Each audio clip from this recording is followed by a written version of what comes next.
വെക്കേഷനൊക്കെ ആയിട്ട് എന്താണ് പരിപാടി? ഞാനിവിടെ ഇത്രയും ദിവസം കുറച്ച് മടിയൊക്കെ പിടിച്ചിരിക്കുമായിരുന്നു. അപ്പോൾ ഇന്ന് വിചാരിച്ചു നമ്മുടെ ടേബിളൊക്കെ ഒന്ന് വൃത്തിയാക്കാമെന്ന്. ഒരു സാധനം തിരിച്ചെടുത്ത് വെക്കാത്തത് ടേബിൾ ആകെ മൊത്തം മെസ്സായിട്ട് കിടക്കുകയാണ്. അപ്പോൾ കുറച്ച് പാട്ടൊക്കെ വെച്ച് ടേബിളൊക്കെ ഒന്ന് സെറ്റ് ചെയ്യാം, ബുക്സൊക്കെ ഒന്ന് എടുത്ത് വെക്കാമെന്നായിരുന്നു എൻ്റെ പ്ലാൻ. ടേബിളിൽ ഞാൻ യൂസ് ചെയ്ത പെയിൻറ്റും അതിൻ്റെ പെയിൻറ്റ് വാട്ടറുള്ള മഗ്ഗും ബ്രഷസും എല്ലാം അവിടെ തന്നെ ഉണ്ടായിരുന്നു. അപ്പോൾ അതൊക്കെ ഒരു സൈഡിലേക്ക് സെറ്റ് ചെയ്തു. പിന്നെ ടു ഡു ലിസ്റ്റ് അതായത് അതിൻ്റെ പ്ലേസിലേക്ക് തിരിച്ച് വെച്ചിട്ടുണ്ട്. എല്ലാം ചുമ്മാ ഇങ്ങനെ സ്റ്റാർട്ട് ചെയ്തിട്ടേക്കുമായിരുന്നു. അപ്പോൾ അതെല്ലാം ഒന്ന് ഓർഗനൈസ് ചെയ്യാൻ വെച്ചു. പിന്നെ നമ്മൾ ക്രാഫ്റ്റ് ചെയ്യാനും ഹാമ്പറിലൊക്കെ യൂസ് ചെയ്യുന്ന ആർട്ടിഫിഷ്യൽ റോസസ് ആണ് എൻ്റെ കയ്യിൽ ഉണ്ടായിരുന്നു. അപ്പോൾ അതിങ്ങനെ ചുമ്മാ ടേബിളിൽ കിടക്കുന്നുണ്ട്, അതെടുത്ത് വെച്ചു. പിന്നെ എല്ലാവരും നല്ലപോലെ വെള്ളം കുടിക്കണം, നല്ല ചൂടാണ്. അപ്പം വെള്ളമൊക്കെ കുടിച്ച് ഹെൽത്തി ആയിട്ടിരിക്കുക. എൻ്റെ കുറച്ച് ജേർണൽസും അതേപോലെ കുറച്ച് പെയിൻറ്റിങ് ഡ്രോയിങ്സ് അങ്ങനത്തെ ബുക്സും കാര്യങ്ങളും ജേർണൽ കിറ്റൊക്കെ ആയിരുന്നു അത്. അപ്പോൾ അതൊക്കെ എടുത്തിട്ട് തിരിച്ച് വെക്കാനായിട്ട് ഒരു ചുമ്മാ ഇട്ടേക്കുമായിരുന്നു. അതൊന്ന് എടുത്ത് എല്ലാം അതിൻ്റെ ബോക്സിലേക്ക് തിരിച്ച് അറേഞ്ച് ചെയ്ത് വെക്കുമായിരുന്നു. ഇപ്പോൾ ഞാൻ കറൻ്റ്ലി വായിക്കുന്നൊരു ബുക്കാണ് റസ്കിൻ ബോണ്ടിൻ്റെ ഫോളോയിങ് ഇൻ ലവ് അഗൈൻ. നല്ല ബുക്കാണ്. ഒരു ഹാഫ് വേ ത്രൂ ഞാൻ എത്തിയിട്ടുള്ളൂ. ഫുള്ള് വായിച്ചിട്ട് ഞാൻ അതിൻ്റെ വീഡിയോ പോസ്റ്റ് ചെയ്യാം.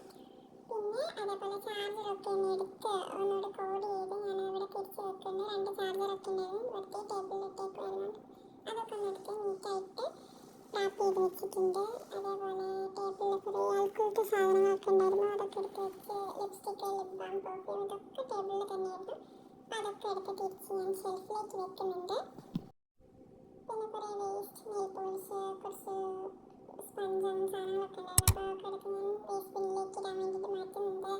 പിന്നെ സ്പെക്സ് ഞാൻ എടുത്ത് വെക്കുന്നുണ്ട്. ഇറ്റ്സ് കോസ്റ്റ്ലി, അപ്പോൾ നമ്മൾ കെയർ ചെയ്യണം.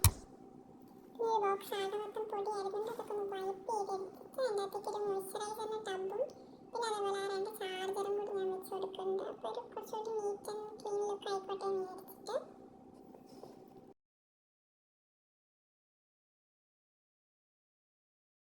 നമ്മൾ ആ കോർണറിൽ ബുക്ക് വെക്കുന്ന ഷെൽഫായിരുന്നു. യൂഷ്വലി എൻ്റെ അടുത്ത് ടെക്സ്റ്റ് ബുക്സും നോട്ട് ബുക്സും ഒക്കെ ആയിരുന്നു. അപ്പോൾ ഇപ്പോൾ വെക്കേഷൻ ആയതുകൊണ്ടും അങ്ങനത്തെ ബുക്സൊന്നും ഞാൻ യൂസ് ചെയ്തിട്ടുണ്ട്. അതൊക്കെ ഒന്ന് നീറ്റാക്കിയിട്ട് അതിനകത്ത് വേറെ സാധനങ്ങളൊക്കെ വെക്കാമെന്ന് വിചാരിച്ച്. അപ്പോൾ അതിനകത്ത് കുറേ ഡാൻസ് ഷീറ്റ്സും ക്വസ്റ്റ്യൻ പേപ്പേഴ്സും അതേപോലെ ക്വസ്റ്റ്യൻ ബാങ്കും കുറച്ച് നോട്ട് ബുക്സും ഒരു ഡയറി ഒക്കെ ഉണ്ട്. അപ്പോൾ അതൊക്കെ എടുത്തിട്ടൊന്ന് നീറ്റാക്കി. അതിൻ്റെ ഉള്ളിലും കുറേ ആൻസർ ഷീറ്റ്സൊക്കെ വെറുതെ കിടക്കുന്നുണ്ടായിരുന്നു. അതൊക്കെ ഒന്ന് എടുത്ത് മാറ്റിയിട്ട് അതിനകത്തേക്ക് നമ്മൾ ഡ്രോയിങ് ബുക്കും ടു ഡു ലിസ്റ്റും ജേർണലും അങ്ങനെ സാധനങ്ങളൊക്കെ ഞാൻ തിരിച്ച് റീഓർഗനൈസ് ചെയ്ത് വെക്കുന്നുണ്ട്. നമ്മുടെ പ്ലസ് ടുവിൻ്റെ ടൈം ടേബിളും റഫ് ബുക്കായിരുന്നു. അപ്പോൾ അതൊക്കെ ചുമ്മാ ഒന്ന് നോക്കി എന്നിട്ട് നമ്മളതൊക്കെ പഴയ ബുക്കിൻ്റെ സെക്ഷനിലേക്ക് മാറ്റിയിട്ടുണ്ട്. നമ്മൾ ടേബിളിൻ്റെ അടിയിലുള്ളൊരു കുട്ടി ടേബിളാണ്. അതിൻ്റെ മേലേക്കാണ് ഞാൻ എൻ്റെ ഫുൾ സാധനവും കൊണ്ട് ഡംപ് ചെയ്യൽ. എക്സാമിൻ്റെ സമയത്ത് ടെക്സ്റ്റ് ബുക്സും നോട്ട് ബുക്സും യൂസ്ഡ് ഐറ്റംസൊക്കെ ഞാൻ അതിൻ്റെ മേലേക്കാണ് വെച്ചിരുന്നത്. അപ്പോൾ അതൊക്കെ കൂടി ഒന്ന് എടുത്ത് സെറ്റിലാക്കിയിട്ട് ഒക്കെ കൂടി നമ്മളൊരു കാർഡ്ബോർഡ് ബോക്സിലേക്ക് മാറ്റാമെന്ന് വിചാരിച്ച്. അപ്പോൾ കുറേ റെക്കോർഡ്സും NSSൻ്റെ ഡയറി ഒക്കെ കിട്ടിയിരുന്നു. ചുമ്മാ അതൊക്കെ ഒന്ന് ഫ്ലിപ്പ് ത്രൂ ചെയ്ത് നോക്കി. And it was giving me nostalgic feels. റെക്കോർഡ്സൊക്കെ കണ്ട് ആക്ച്വലി സങ്കടമാണ്. നമുക്ക് അത്രയും കഷ്ടപ്പെട്ടിട്ട് എഴുതി വരച്ചുണ്ടാക്കിയിട്ട് അതിൻ്റെ ഉള്ളിൽ കൂടി ആണി തറച്ചിറക്കി. It's painful guys. നമ്മളത്രയും കഷ്ടപ്പെട്ട് ഓർക്കല്ലാതെ ഇരുന്ന് എഴുതിണ്ടാക്കുന്നത് വരയ്ക്കുന്നൊക്കെയാണ്. So the record was a masterpiece. The artist in me just ആ ഒരു ഫീൽ എനിക്കത് കണ്ടിട്ട് അറിയാം. കഷ്ടപ്പെട്ട് വരച്ചാണ് അതൊക്കെ.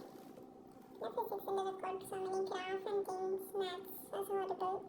ഓ god, don't even remind me of that. നമ്മുടെ ലാബ് മാനുവൽ, കെമിസ്ട്രി ലാബ് മാനുവലിൻ്റെ ഉള്ളിൽ എനിക്കൊരു പേപ്പർ കിട്ടി. സൾഫ്യൂരിക് ആസിഡ് പേപ്പറിൽ സ്പില്ലായാൽ അങ്ങനെ ഇരിക്കും. ദാറ്റ് ഒരു ആക്സിഡൻ്റലി സൾഫ്യൂരിക് ആസിഡ് പേപ്പറിൽ സ്പില്ലായതാണ് കാണുന്നത്. പിന്നെ ഇത് ആക്ച്വലി ഞാൻ കഷ്ടപ്പെട്ടിരുന്ന് എഴുതി പഠിച്ചതും എഴുതി ഉണ്ടാക്കിയ ആൻസർ ഷീറ്റ്സും ക്വസ്റ്റ്യൻ പേപ്പേഴ്സും ഒക്കെയാണ്. എല്ലാം കൂടി നമ്മൾ ആ പെട്ടിയിലേക്ക് ആക്കിയിട്ടുണ്ട്. പിന്നെ നിലത്തേക്ക് കുറച്ച് പേപ്പർ നമ്മൾ ഇട്ടിരുന്നതാണ്. കുറച്ച് മെഡിക്കൽ ബിൽസും അല്ലാത്ത ബിൽസും കുറച്ച് യൂസ്ലെസ് പേപ്പേഴ്സ് ആയിരുന്നു. അപ്പോൾ അതൊക്കെ നമ്മൾ വേസ്റ്റിലേക്ക് മാറ്റി. പിന്നെ ജനലൊക്കെ വൃത്തിയാക്കി. ആ ടൈമിൽ കുറച്ച് സൺകിസ്റ്റ് എഫക്റ്റ് വന്നപ്പോൾ ചുമ്മാ അങ്ങ് വീഡിയോ എടുത്ത് ഷോ എടുക്കുന്നതാണ്. Don't even ask about the hair style. I don't know what did I do that. പിന്നെ ബെഡ്ഷീറ്റൊക്കെ ഒന്ന് ചേഞ്ച് ആക്കി. നമ്മളൊന്ന് അടിച്ച് വാരി തുടച്ച് വൃത്തിയാക്കിയിട്ട് ബെഡ്ഷീറ്റൊക്കെ ഒന്ന് ചേഞ്ച് ചെയ്യുന്നുണ്ട്. എന്താ പുതിയ ബെഡ്ഷീറ്റൊക്കെ വിരിച്ചു മൊത്തത്തിൽ സെറ്റാക്കി ഒരു എസ്തെറ്റിക് ഫീൽ. അപ്പം ഇന്നത്തെ വീഡിയോ അത്രയുള്ളൂ. ഒരു കുട്ടി cleaning video. Tata bye bye.